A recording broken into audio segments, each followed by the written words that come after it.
وَلَكُمْ فِيهَا نَحْنُ أَوْلِيَاؤُكُمْ فِي الْحَيَاةِ الدُّنْيَا وَفِي الْآخِرَةِ، ہم تمہارے ساتھی ہیں، مددگار ہیں، پشت پناہ ہیں، حمایتی ہیں، دنیا کی زندگی میں بھی آخرت میں بھی۔ یہ نوٹ کر لیجئے، یہ دنیا کی زندگی میں ایک چوسر کی جنگ ہے، جیسے چوسر کی سڑک ہوتی تھی، حق و باطل کی جنگ جاری ہے۔ حق و باطل کی ایک جنگ ہمارے اندر ہے، ایک طرف ہمارا نفس امارہ ہے جو برائی کی طرف ہمیں دھکیلتا ہے، ایک طرف ہمارے اندر روح ربانی ہے، وَنَفَخْتُ فِيهِ مِن رُوحِي، وہ ہمیں خیر کی طرف، بھلائی کی طرف، بلندی کی طرف کھینچتی ہے۔ ایک کشاکش جو ہے ہمارے اندر ہے، کچھ کشاکش باہر چل رہی ہے۔ ہمارے اس نفس کو تقویت دینے کے لیے، اسے مشتعل کرنے کے لیے یہ شیاطین جن موجود ہیں۔ الذی یوسوس فی صدور الناس من الجنۃ والناس، حضور نے فرمایا کہ جب قلب غافل ہوتا ہے اللہ کی یاد سے تو شیطان اپنی تھوتنی لگا دیتا ہے دل کے ساتھ اور پھونکے مارتا ہے اس کے اندر، مشتعل کرتا ہے۔ جو حیوانی جذبات ہیں، جو انسان کے سفلی جذبات ہیں، اڈ اور لبیڈو کے جو تقاضے ہیں، انہیں مشتعل کرتا ہے، ایکسائٹ کرتا ہے، تاکہ وہ مشتعل ہو کر اور وہ انسان کے جو ہے اس وقت ہوش اور حواس کے اوپر غالب آ جائے۔ اس کے مقابلے میں فرشتے ہیں غیر مرئی، فرشتے جو ہیں وہ ہمیں روحانی طور پر تقویت پہنچاتے ہیں۔ ہمارے اندر کا جو خیر ہے، جیسے کہ ہمارے اندر کا شر، نفسانیت، اس کو تقویت پہنچانے والے شیاطین جن باہر موجود ہیں جو نظر نہیں آتے۔ اسی طریقے سے ہمارے اندر کا خیر، روحانیت، اس روحانیت کو تقویت پہنچانے والے ملائکہ ہیں جو خارج میں موجود، وہ بھی نظر نہیں آتے۔ یہ بھی غیر مرئی، وہ بھی غیر مرئی۔ مرئی لوگوں کے اندر بھی جو انسان ہیں، خیر کی طرف بلانے والے بھی ہیں، شر کی طرف بلانے والے بھی ہیں۔ آپ کا دوست یہ بھی کہے گا چھوڑو میاں، کیا کس چکر میں پڑ گئے حلال حرام کے، دیکھو فائدہ ہوتا ہے اس کام کے اندر، جس کام میں فائدہ ہو وہ کرو، اللہ اللہ کر اللہ۔ یہ کیا حلال اور حرام اور صحیح اور غلط اور جائز اور ناجائز، وہ آپ کو شر کی ترغیب دے رہا ہے کہ نہیں دے رہا؟ اسی طرح کوئی آپ کا بھائی ایسا بھی، اللہ کے بندے خیال کر، غلط کام مت کر، اس سے تھوڑا سا یہ کہ تجھے دنیا میں دولت مل جائے گی، اخروی زندگی برباد ہو جائے گی تیری، ایسے انسان بھی تو ہے نا آخر۔ تو لوگ جو ہے خارج میں، انسانوں میں بھی داعیان شر بھی ہے، داعیان خیر بھی ہے، وہ تو ویزیبل ہے، مرئی ہے۔ غیر مرئی عالم میں جنات، شیاطین جن ہیں جو ہمارے نفسانی خواہشات اور تقاضوں کو بڑکاتے ہیں، اور ادھر ملائکہ ہیں جو ہمیں تھپکی دیتے ہیں، تم نے اچھا کام کیا ہے۔ اچھا کام کر کے جب مسرت ہوتی ہے، حضور نے فرمایا اذا سرت کا حسنتک وساءت کا سیئتک فانت مومن، دیکھو اگر تمہیں کوئی اچھا کام کر کے خوشی محسوس ہو اندر، اور برا کام کر کے کوئی دل کے اندر کوفت محسوس ہو، یہ میں کیا کر بیٹھا، یہ مجھے نہیں کرنا چاہیے تھا، فانت مومن، تو یہ ایمان کی علامت ہے۔ اذا ساءت کا سیئتک وسرت کا حسنتک فانت مومن، بھلائی کر کے خوشی ہو، کوئی برائی ہو جائے تو افسوس ہو، رنج ہو، تو یہ گویا کہ ایمان کی علامت ہے۔ تو فرشتے تھپکی بھی دیتے ہیں، حوصلہ بڑھاتے ہیں۔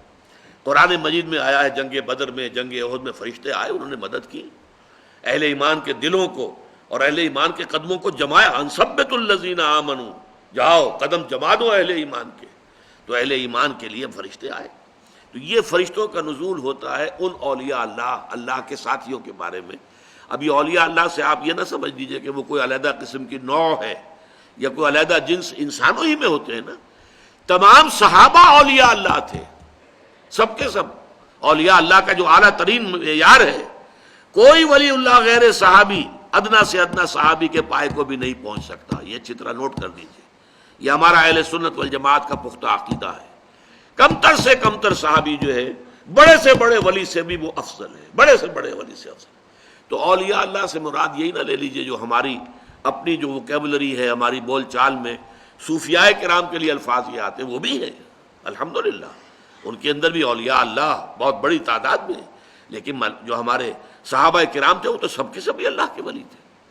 ان کے لیے آتا ہے نحن اولیاؤکم فی الحیات الدنیا وفی الآخرہ، ہم تمہارے ولی ہیں، مددگار ہیں، پشت پناہ ہیں، جمے رہو، قدم تمہارے ڈگمگانے نہیں چاہیے۔ اور آخرت میں بھی، جنت میں تو ظاہر بات ہے کہ دوستی انہی سے ہوگی، وہی آئیں گے۔ یدخلون علیہم من کل باب، قرآن میں آتا ہے جنت کے ہر دروازے سے وہ داخل ہوں گے سلام کرتے ہوئے، سلام سلاما، سلام اور سلامتی کے پیغام لے کے آئیں گے۔ وَلَكُمْ فِيهَا مَا تَشْتَهِي أَنفُسُكُمْ وَلَكُمْ فِيهَا مَا تَدَّعُونَ. یہ ذرا اچھی طرح سمجھ لیجئے. لَكُمْ فِيهَا مَا تَشْتَهِي أَنفُسُكُمْ. دیکھیے ایک وہ چیزیں ہیں جن کی اشتہا کسے کہتے ہیں؟ بھوک کو کہہ دیتے ہیں. وہ اشتہا نہیں ہے بھائی، یعنی بھوک نہیں لگ رہی. اشتہا سے مراد ہے نفس کی ہر خواہش. اسی میں شہوت ہے، شہوت کا لفظ بھی تو اسی سے بنا ہے، مادہ تو وہی ہے. نفس کی خواہش جنسی خواہش بھی ہے، نفس کی خواہش جو ہے کھانے پینے کی بھی ہے. اچھا نفس کی خواہش ہے کہ لذت کی بھی ہے. ایک تو یہ کہ کھانا جیسا بھی مل گیا، روکھا سوکھا پیٹ بھر لیا. ایک یہ کہ بڑا لذیذ کھانا ملا، بہت عمدہ کھانا ملا، بہت اعلیٰ آپ نے ڈنر کھایا ہے، کئی کورسز کا ڈنر کھایا. تو کھانے میں زمین و آسمان کا فرق ہوگا. لباس ایک ہے، موٹا جھوٹا پہن لیا گزارا ہو گیا، اور ایک اعلیٰ سے اعلیٰ نفیس سے نفیس لباس کی طرف. تو تمہارے نفس میں جس شے کی بھی خواہش ہے، یہ خواہش کس نے پیدا کی ہے؟ اللہ نے پیدا کی ہے. ہی نوز اٹ. تو اس نے اس جنت میں تمہاری نفسانی خواہشات کی بھرپور تسکین کا پورا سامان فراہم فرما دیا ہے. وہاں جاؤ گے تو جو تمہارے نفوس کے اندر جس شے کی طلب ہے، جو اللہ جانتا ہے، اس نے اس سب کی تسکین، گریٹیفیکیشن، بھرپور تسکین کا سامان فراہم کر دیا ہے. یہ ہے معنی لکم فیہا ما تشتہی انفسکم. تمہارے نفس جو چاہیں گے. اچھا ایک اعتبار سے یہ تمام انسانوں میں مشترک ہے. یہ ساری چیزیں عام آدمی ہو، خاص ہو، عالم ہو، عامی ہو، سب کے اندر ہے یہ چیزیں موجود. کس کے اندر نہیں؟ لیکن اس سے اگلی بات جو ہے وَلَكُمْ فِيهَا مَا تَدَّعُونَ، اس سے آگے یہ کہ تمہیں وہاں سب کچھ ملے گا جو مانگو گے. یہ مانگنا جو ہے یہ ڈیپینڈ کرتا ہے آپ کے لیول آف کانشسنس پر. بچہ کیا مانگتا ہے؟ میں نے کئی دفعہ لطیفہ سنایا ہے. ہمارے ڈاکٹر یقین صاحب شاید موجود بھی ہوں یہاں. انہوں نے بتایا تھا کہ ایک دفعہ یہ انگلینڈ جا رہے تھے تو ان کی چھوٹی سی بچی تھی. اس نے کہا کہ ابا جان میرے لیے ایک پینسل لے کے آئیے. اب انگلینڈ سے اس نے پینسل کی فرمائش کی ہے، اس لیے کہ اس کا ایک چھوٹا سا ذہن ہے. اس چھوٹے سے ذہن میں یہ ہوتا ہوگا اپنے بڑے بہن بھائیوں کی پینسل لیتی ہوگی اور وہ غصے میں آتے ہوں گے تم نے کیوں اٹھائی ہے. تو انہوں نے کہا میری ایک اپنی پینسل ہو تو ابا جان وہاں سے آپ آئیں گے تو میرے لیے پینسل لے کر. یہ اس کی ذہنی سطح کے مطابق اس کی طلب ہے.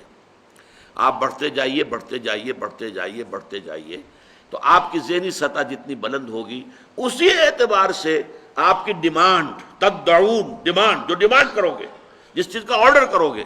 جیسے آپ ریسٹوران میں بیٹھ کر آرڈر دیتے ہیں فلاں چیز فلاں چیز فلاں چیز، جو مانگو گے حاضر کر دیا جائے گا. یہ ہے در حقیقت اس نعمتوں کا تذکرہ. لَكُمْ فِيهَا مَا تَشْتَهِي أَنفُسُكُمْ وَلَكُمْ فِيهَا مَا تَدَّعُونَ. آخری جملہ یہ نوٹ کر لیجئے، اس میں جو آخری طلب ہو سکتی ہے انسان کی، اور وہ یہ صرف یہ ہوگی اللہ کا دیدار. آخری شے جنت میں جو آخری نعمت ملے گی وہ اللہ تعالیٰ کا براہ راست دیدار. اس سے بڑی نعمت اور کوئی نہیں. اس سے کمتر پر کچھ ہوں گے اللہ کے بندے جس کے کمتر پر راضی نہیں ہوں گے. کھانا پینے کی چیزیں اور یہ لذتیں اور یہ لذتیں یہ اپنی جگہ پر ہیں، لیکن ان کی خواہش جو ہوگی اصل، اور انہیں جو تسکین حاصل ہوگی وہ اس سے ہوگی کہ اللہ تعالیٰ کا دیدار انہیں حاصل ہو جائے. بارک اللہ لی و لکم فی القرآن العظیم ونفعنی و ایاکم بالآیات والذکر الحکیم.